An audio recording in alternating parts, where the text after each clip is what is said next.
વિજય થયો છે ત્યારે હળવદની અંદર જે છોટા કાશી તરીકે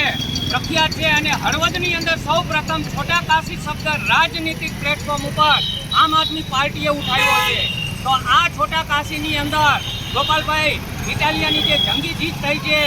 એ બદલ આમ આદમી પાર્ટીના સૌ કાર્યકર્તા અને હોદ્દેદારો સાથે મળી અને ફટાકડા ફોડી અને મીઠાઈ વેચવાનો કાર્યક્રમ યોજ્યો છે. તો હળવદની જનતાને વિનંતી છે કે જેમ સંત સુરા અને હાવજની ધરતી વિસાવદર કહેવાય છે અને ત્યાં જ માનવરૂપી એક હાવજ જ્યારે વિધાનસભાની અંદર જશે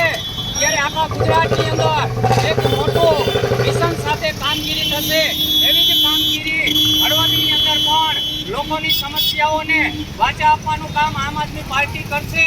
તેવી આશા સાથે